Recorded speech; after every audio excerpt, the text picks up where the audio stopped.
حضرت ابراہیم علیہ السلام کے والد کا بت پرست ہونا ثابت ہے یا نہیں؟ مولانا تاج میر صاحب کے مطابق حضور کے اجداد میں کسی نے شرک نہیں کیا۔ دیکھیں یہ اختلافی مسئلہ ہے۔ قرآن میں تو حضرت ابراہیم علیہ السلام کے باپ کا ذکر آیا ہے کہ وہ کافر تھے، صحیح بخاری میں بھی حدیث ہے کہ قیامت والے دن بھی ان کو پیش کیا جائے گا، لیکن المستدرک للحاکم میں ایک حدیث ہے جس کی صحت میں اختلاف ہے، لیکن کئی اہل سنت کے ائمہ اس کو صحیح بھی سمجھتے ہیں کہ حضرت ابراہیم کے والد جو تھے ان کا نام تارخ تھا، اور ان کے جو باپ تھے ان کا نام آزر تھا، باپ سے مراد چچا، کیونکہ مسلم شریف میں حدیث ہے کہ چچا باپ کی مثل ہوتا ہے، قرآن میں بھی مثال موجود ہے۔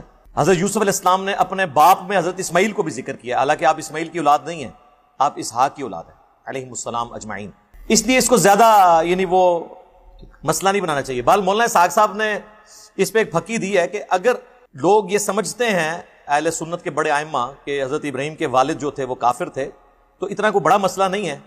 انہوں نے بڑی زبردست بات کی کہ پیغمبر کی جو اولاد ہے وہ تو ڈیفینیٹلی پیغمبر سے پیدا ہوئی ہے نا، اس کے جسم کا حصہ ہے، اگر وہ کافر ہو سکتی ہے تو پیغمبر جس کے جسم کا حصہ ہے اس کا کافر ہونا چھوٹی بات ہے۔ یہ پھکی والا جواب ہے۔ حضرت نوح کی اپنی اولاد قرآن میں آیا کہ ان کا بیٹا کافر تھا، وہ تو ان کے جسم کا ٹکڑا تھا نا، بخاری مسلم حدیث ہے فاطمہ میرے جگر کا ٹکڑا ہے، جس نے اسے تکلیف دی اس نے مجھے تکلیف دی۔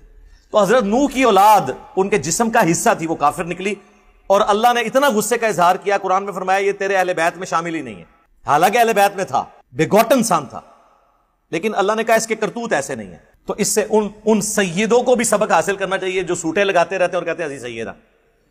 صحیح مسلم میں حدیث ہے جس کو اس کے عمل نے پیچھے چھوڑ دیا اس کا نسب اسے آگے نہیں کر سکتا۔ اگر عمل تھرڈ کلاس ہے، نسب فرسٹ کلاس بھی ہونا مقابلہ نہیں کر سکتا۔